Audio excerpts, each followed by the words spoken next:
All right, we're gonna get started. So obviously today, it doesn't look the same as usual, so we're gonna try something new.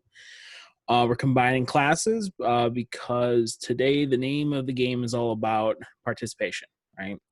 As we go through rules of the game, we want to make sure that we're really encouraging you guys to collaborate with one another. So in that spirit, we're combining classes. You guys are going to be working in individual groups today. So I'll give you more on that momentarily. But yeah, so we're gonna see how this goes, and it's gonna be cool. All right. So first things first, let me share my screen with you guys. Okay, so I want to really quickly just go over the standards and learning targets, and then Ms.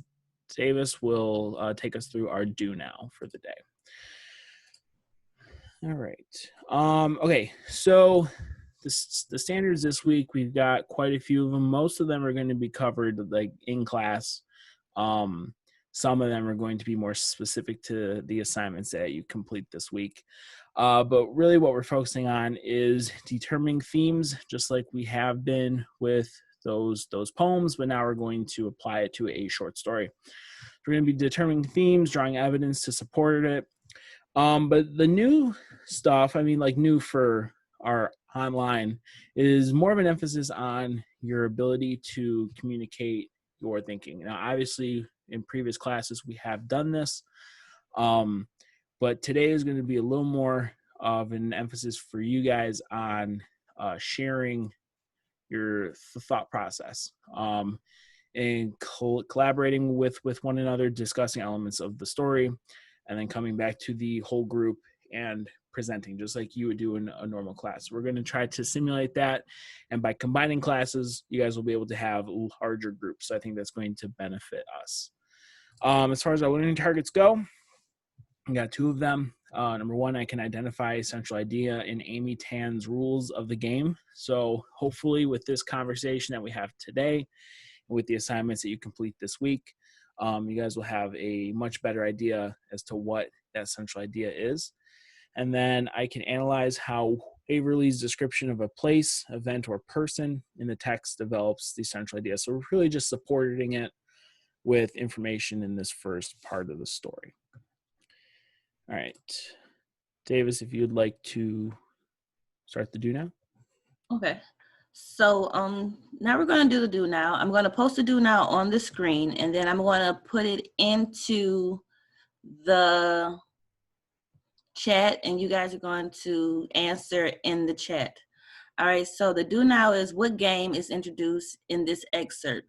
All right, this excerpt is paragraphs 1 through 3.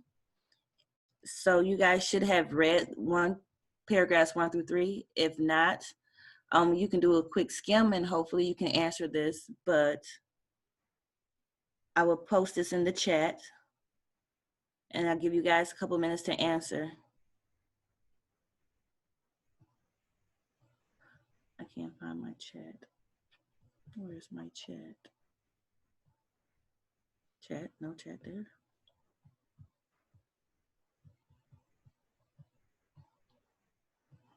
Who's talking about chess? Oh, that's the answers.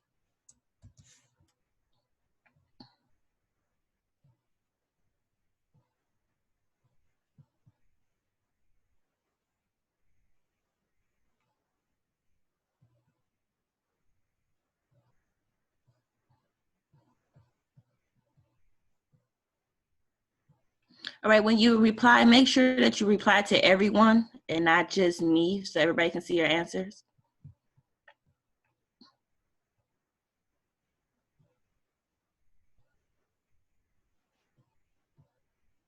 All right, so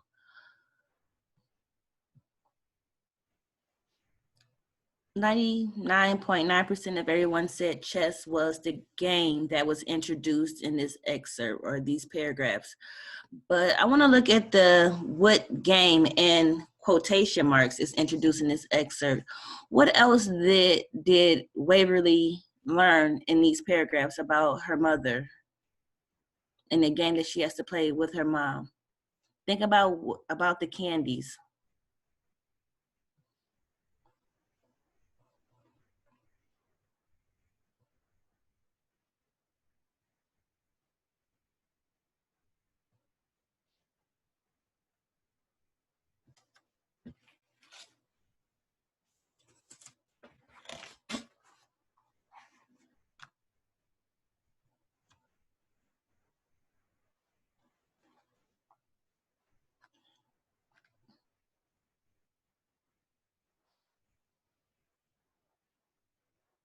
Okay, Kamari said that she learns that her mom is very competitive. All right, okay. What else did she possibly learn about? What game did she actually learn how to play with her mom?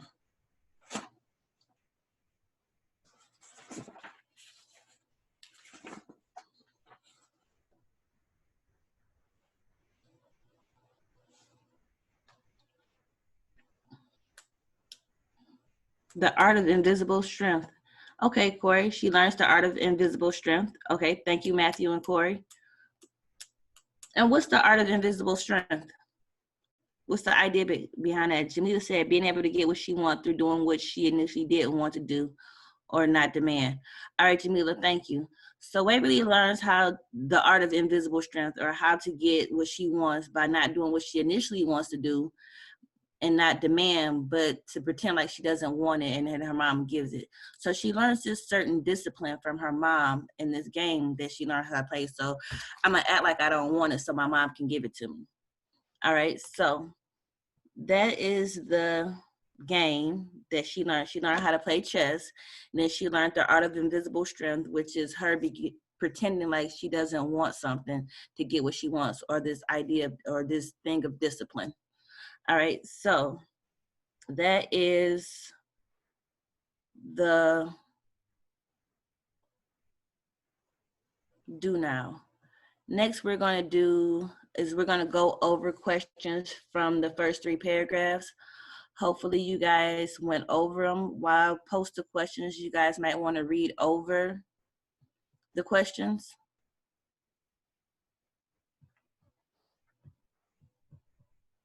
Read over the paragraphs.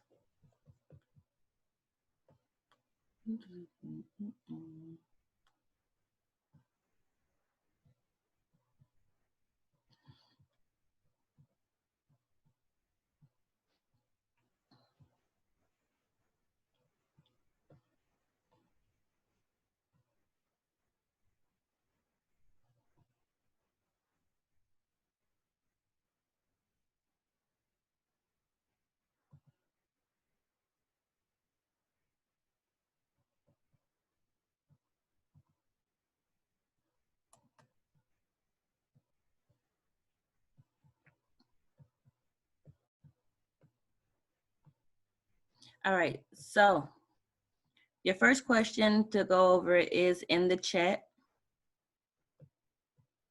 So take a minute and look at the question.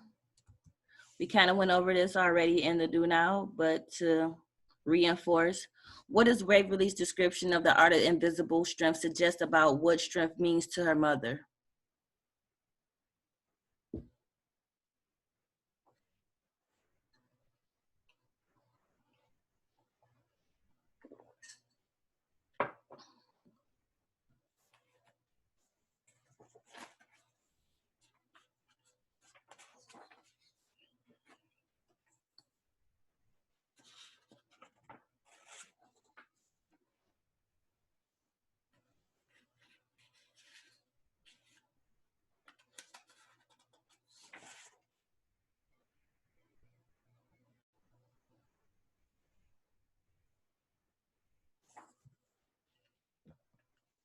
The question is in the chat. Can everyone see the question?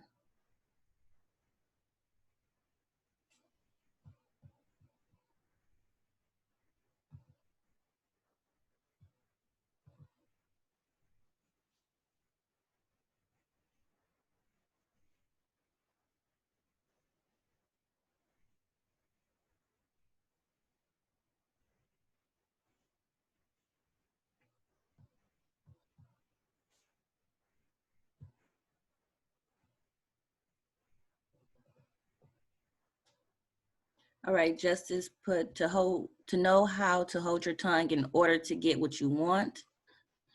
Jamila says it suggests that to her mother's strength is being able to use your mind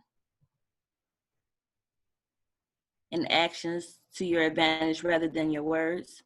Tyler, it shows that her mother cares for strength, not just in body, but in mind. To her, Kenny says to her mother's strength means if you can persuade someone with pure knowledge and actions rather than to speak out loud. The strength not the strength is not to take action first. All right, so I like those answers, and those answers are basically what invisible strength is the idea of being obedient or being able to control your actions even when you want something. All right, so another question is about Waverly's mother, and what does Waverly's mother want from her daughter? What does Waverly mom want from her? All right, so what does Waverly's descriptions of her mother's lessons about the art of invisible strength suggest about the expectation Waverly mother has for her daughter?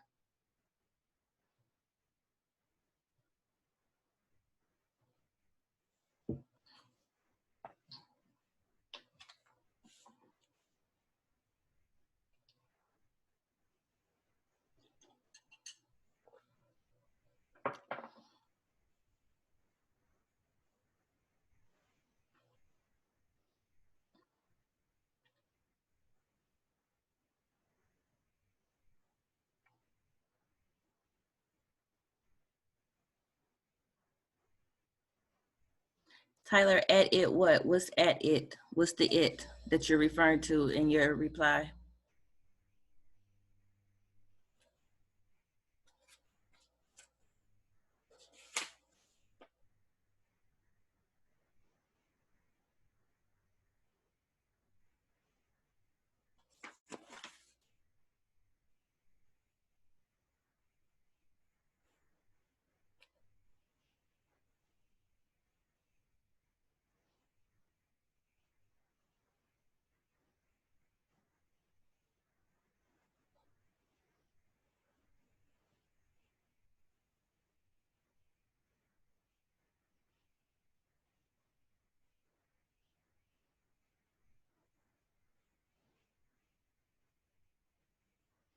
She expects for her daughter to be 2 times better than she is at it, her invisible strength.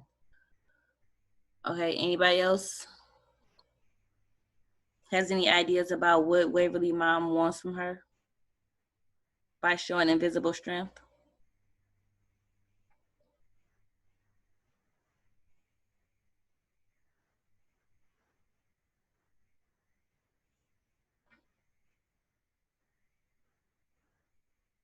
Okay, Waverly mom suspects her daughter not to show any emotion.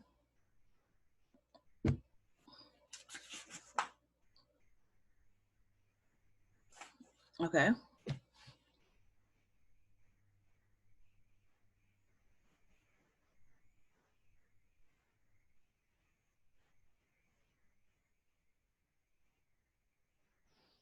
Okay, she expects her daughter to be able to see and understand that she can get what she wants by doing what she is told.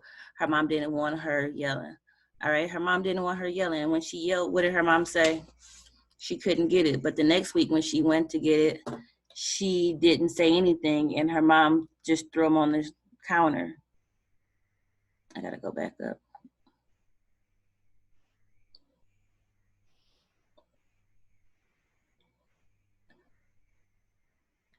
Matthew said her mother expects her to learn how to get what she wants out of life by being obedient. All right. Her mother sees strength as a mean of winning something. Okay, Xavier. Okay. So we're going to go to another question. We got 2 more questions, and then we're going to move on to the next thing.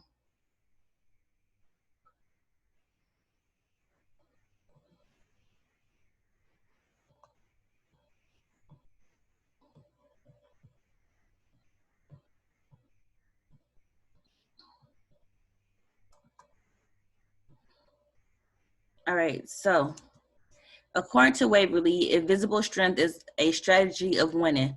What, if anything, does Waverly win from her mother in this excerpt?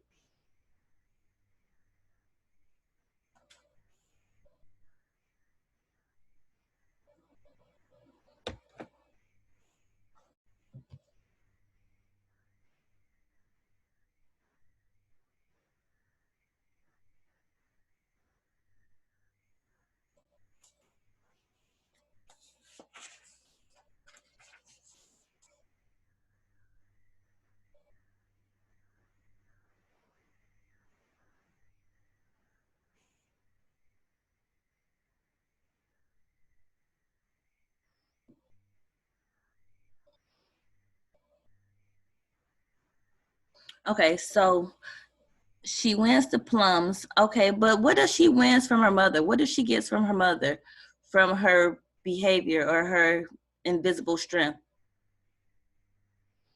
Okay, Corey, Waverly wins her mother's respect. All right, so not only did she get the plums, but she also wins her mother's respect because she was able to be obedient and control herself during that time. All right, so one more question, and then we're going to transition to the next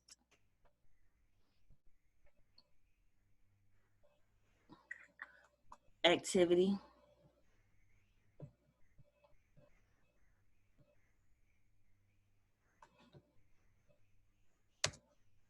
All right. What do the interactions between Waverly and her mother in the first three paragraphs suggest about their relationship?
All right. Corey said that their relationship is a game.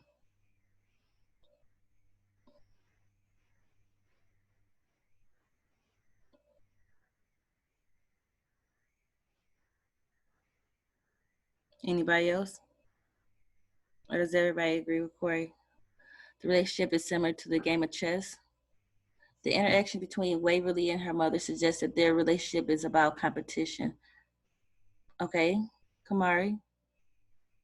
All right. Kenny, their relationship is similar to the game of chess. All right. Anything else? So basically, Waverly and her mom it's a game to them. Who's going to win? They have a scale relationship between that they both want to get their way. Okay, Kenny. All right. So Waverly mom and their relationship is pretty much a game for the both of them. All right. Waverly does what Waverly moms wants. Waverly gets what she wants. And basically you have to stay ahead of the game to get what you want. All right, so now we're going to transition over to Mr. Kutchi with our next assignment or our next activity. All right.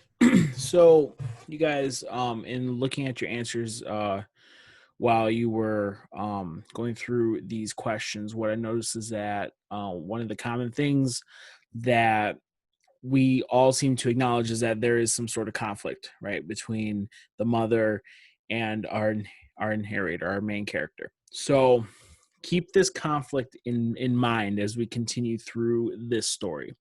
And ultimately, what you're trying to figure out is, what is this a conflict of?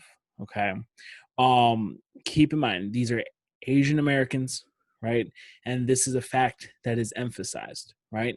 And so culture is going to play a very large uh, piece in this story as we go. So keep that in mind as we continue, and be in that mindset of looking at how culture is shaping the main character's experiences, and that relationship that we all have recognized is at times antagonistic between her and her mom. So this next activity is going to emphasize that. I'm going to send you all a link in the chat.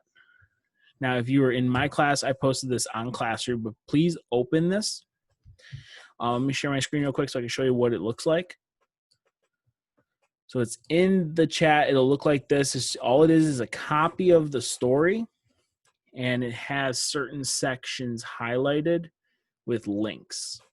So you're going to want to make sure that, one, you can see these links, and two, that the document is all highlighted and things like that. So we'll open this up, please. Now, is there anyone who cannot see the links? I'm hoping the answer is no, because I know I had this issue a couple weeks back, but I think I fixed it. Okay, so I'm going to assume that we're all good with these links. If you're not good with them, please let me know. But here's what we're going to do. So I'm going to break you guys up into groups. And let's just click on one of these as an example so I can show you what we're looking at. So I'm going to break you into groups, and each group is going to be responsible for either A, B, C, or D. All right. Now, each one, A is yellow, B is green, D is blue, or C is blue, and D is orange, right? So it just goes in order. So whichever one you're assigned, you're going to click on that. It's going to open up a collection tool. Now, everyone make sure that everyone's names appear on it, right? But what you're going to do is with the section of text that you have assigned, you're going to find evidence that supports an answer to this focus question. So for group A, in this case, what important idea emerges from Waverly's description of her family? So you're focusing on the description of her family and what idea that emphasizes. So you're going to find 3 pieces of evidence from the text that does that. Quote it, cite it, please. And then under an analysis, you're just going to explain why it is you chose that quote. How does that quote support that focus question? And then on the bottom, you're just going to make connections between them. So how do all 3 of these pieces of evidence that you selected, how do they relate? How do they support? What's the word? Support that focus question. There's also instructions here. Make sure you read those. Let me rename these rooms really quickly. So whichever room you're in,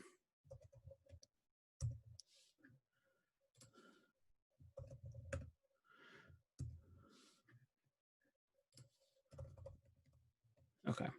So each of the names each of the groups will have the name in there. All right, so I'm going to open these rooms. You guys are going to have 15 minutes. So please make sure if you're group A, you're looking at A, you read that section of the text and you're completing the collection tool for your particular section. You only need one person to record, or if you would rather everyone record at once, that's fine too. All right, so I'll bounce between the rooms and here we go.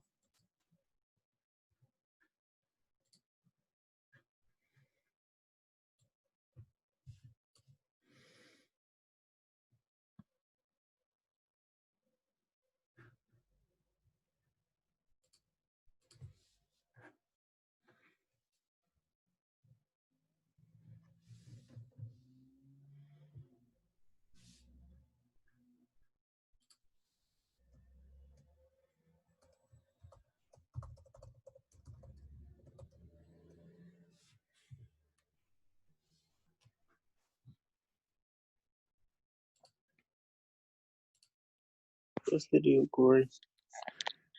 All right, so you guys are the small group. Mm-hmm. All right, so just make sure that we have that document open. You guys are group B. Can you access that comment that has your group B document? Mm-hmm. All right, cool.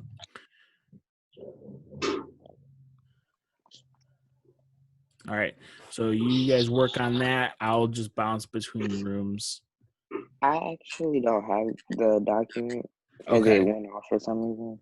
Okay. Let me put it in the chat.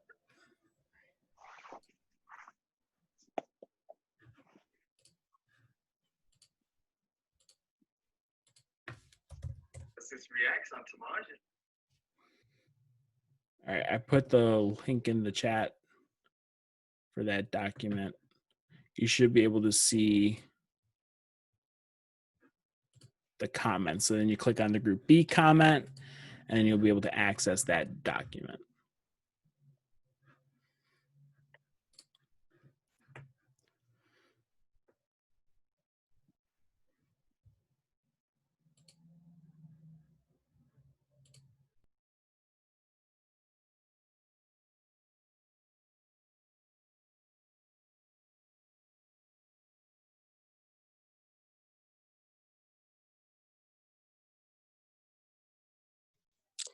Uh, I'm confused on the question. What is the question?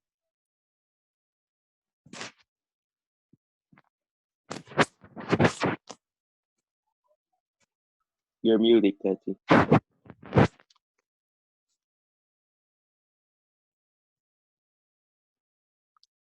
You're muted. Yeah, you gotta unmute yourself.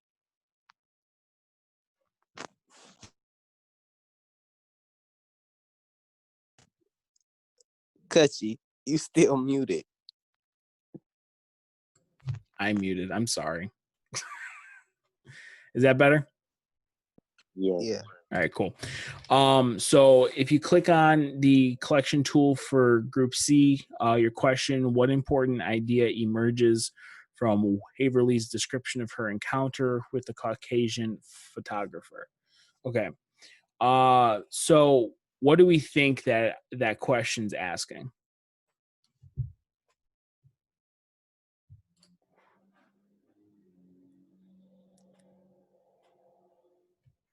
What's that question? The question. I can't even see it. I don't know how to get to it. Okay. You're supposed to click that link. Yep. Do when it you says see Group C. like connected to the blue text? Do you see that comment that I posted for Group C? Use this.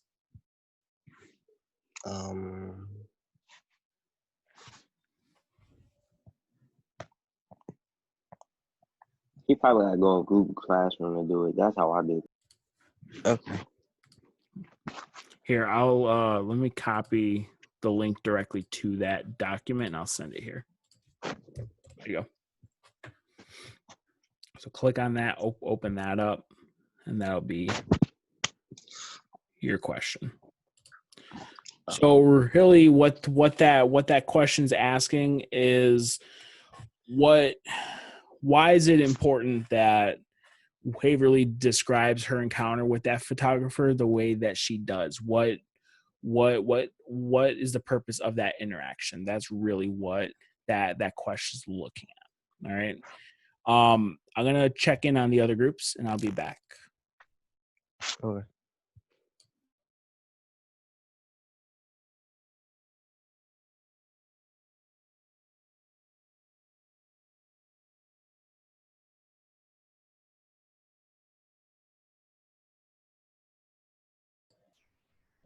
How are we doing?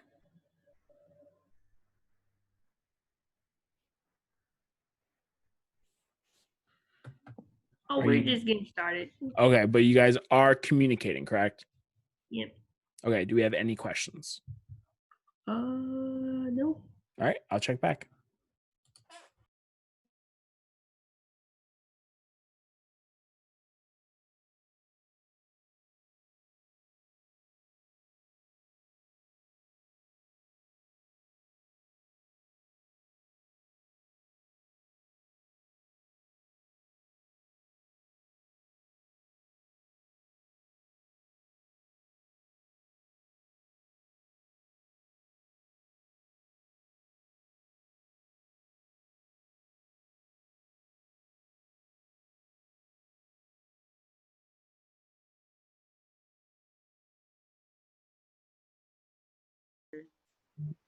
All right.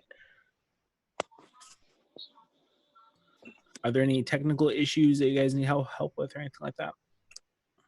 I don't think so. I think All right, we're cool. good.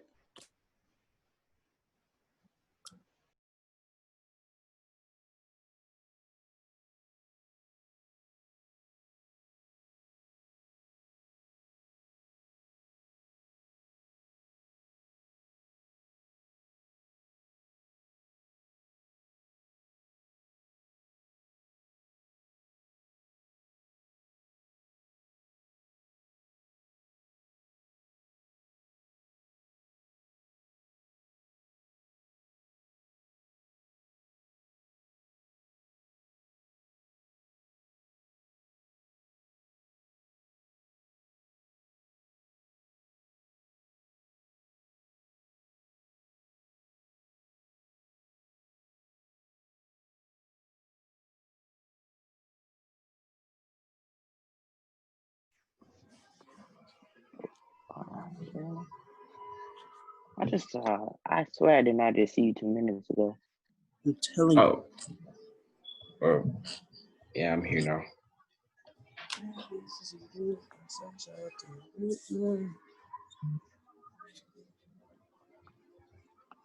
Hold on.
All right. Looks like we're back. Okay. So that was an interesting experiment.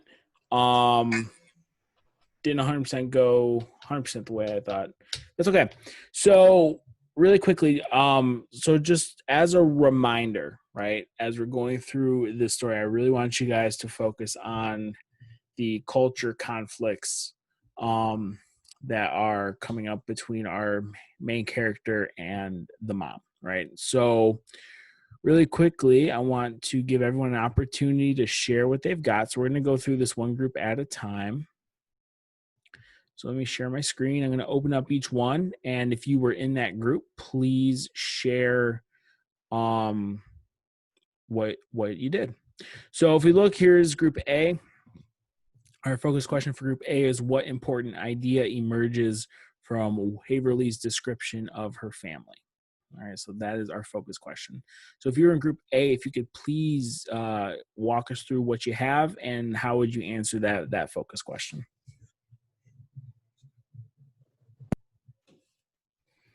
Okay, I'm in Group A. Okay. So the way I answered that focus question is mainly by looking at the descriptions that she left for her home and how she was brought up. Because the way she put it, it was like they were poor or at least slightly above poor. Okay. So yep. I mainly looked at like her house arrangement, where she stayed at, and what she ate. And the descriptions were mainly about 5-star meals. Her bowls were full. She lived inside of a like or a 2-story apartment, I believe. Okay. And So then what does that tell us about her family?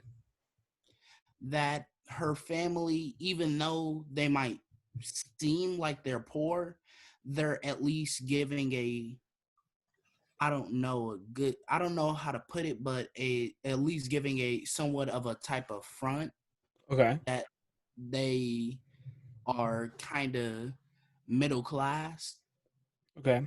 Now, unrelated to the focus question, but why do you think that's important? Why is it important for the family to, even if they might have some economic disadvantages, why is it important for them to appear the way that they appear? Because from the way her mother uses things, such as uses her invisible strength, she can use that front or fake obsession as a way to get what she wants even easier. Okay. Good. Do you have something else to say? Okay. All right, good. So we've got Group A here. Good. So their family, even though they are economically disadvantaged, they appear in a more fortunate way. All right, let's look at Group B. See what we got here. All right, so Group B, the focus question: what important idea emerges from Waverly's description of her neighborhood? All right, so here we're just talking about the neighborhood. So what do we get from that description?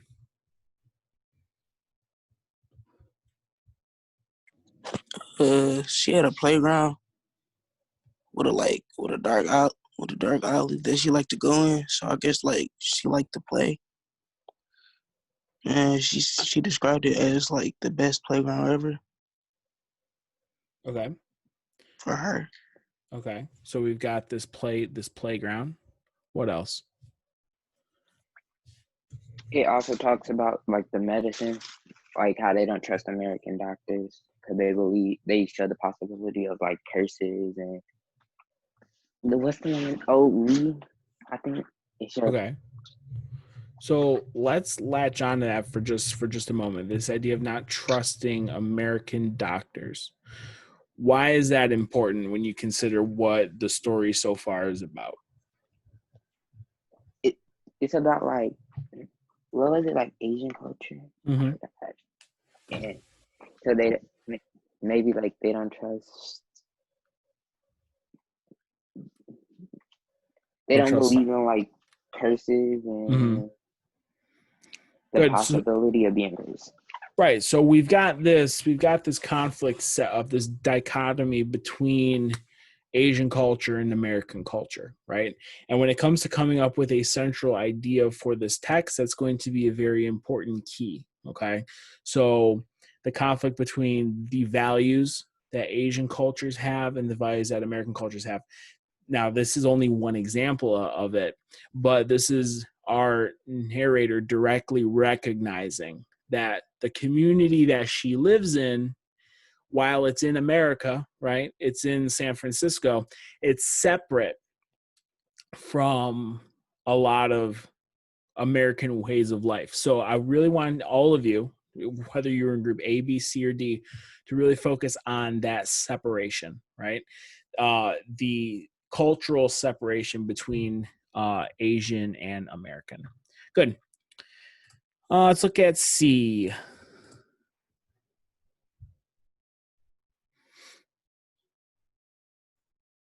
All right, so our focus question for C: what important idea emerges from Waverly's description of her encounter with a Caucasian photographer, the white photographer?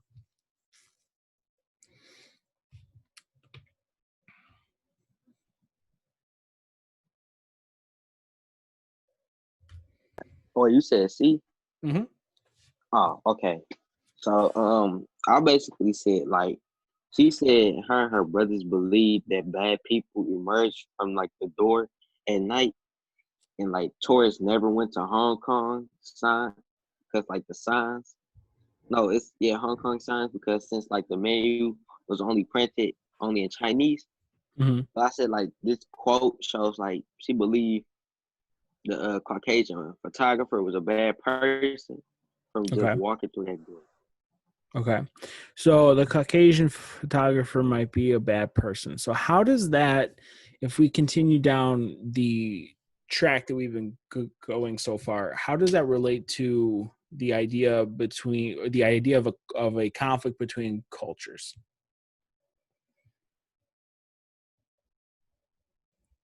Because like when Corey said how like it's similar to that because like some people don't believe in different cultures. Mm-hmm. So like they only gonna stick to that culture that they know that they understand. Right. And if you look at this quote actually that you guys put here, tourists never went to Hong Sing since the menu was only printed in Chinese. So that right there is further emphasizing that cultural conflict. This idea that you can't completely coexist because you aren't completely the same. You guys are incompatible, right? So this actually right here is a really good quote to use to support that, right? Support that idea of identity, of a person's identity. Good job. All right, we're almost out of time. Let's get through D really quickly. Good job there so far. Okay, so for group D, what important idea emerges from Waverly's description of her conversation with her mother? So anyone from D would like to share how you answered, how you approached that question?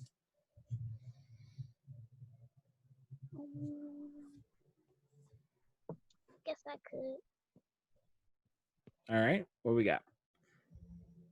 So, here that idea of separation of the two cultures of where she is Chinese in America, it's a little bit more defined here in her conversation with her mother.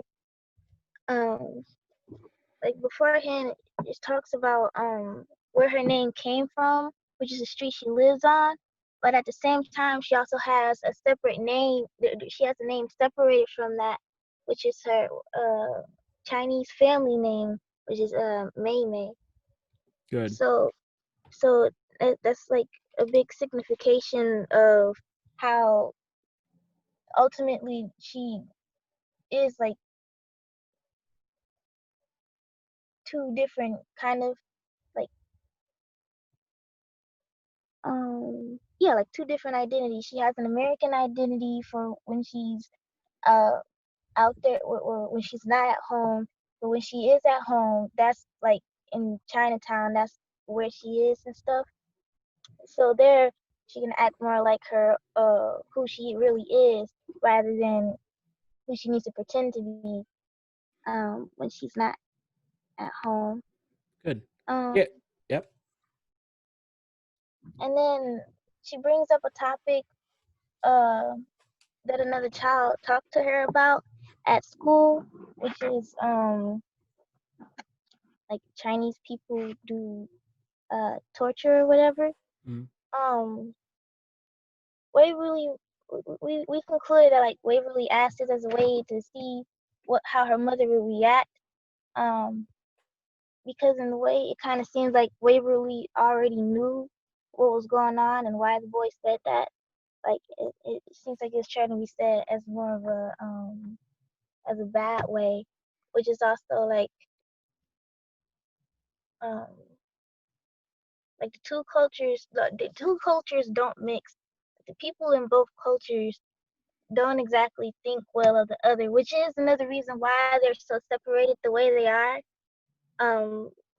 Which is also kind of why her mother answers the way she does, which is like Chinese people do business, medicine, painting. They're not lazy like Americans, and they do stuff better.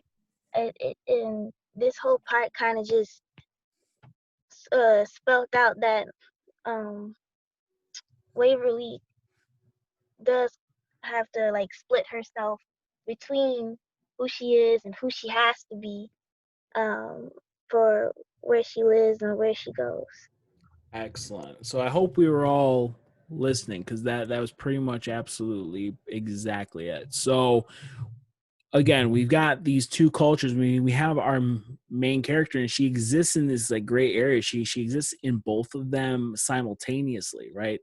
And her mom is very like pro Asian culture, right? She very much identifies with that part of herself. But we have our main character, which you can find moments in the text where she seems to identify more with the Asian side, and then you can find equally as many moments where she seems to identify with the more American side.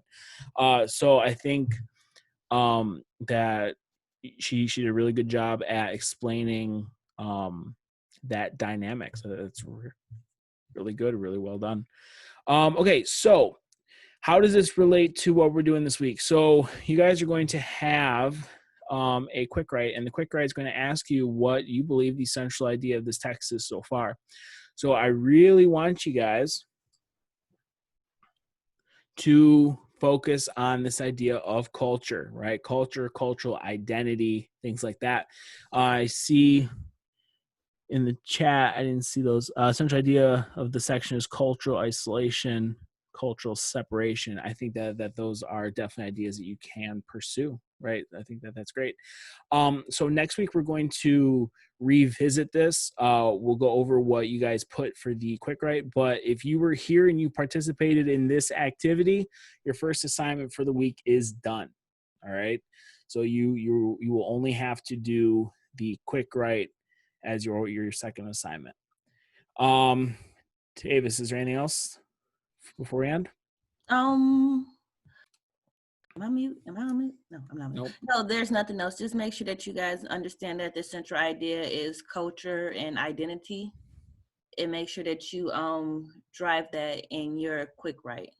The ideas of culture and identity and Now, how they.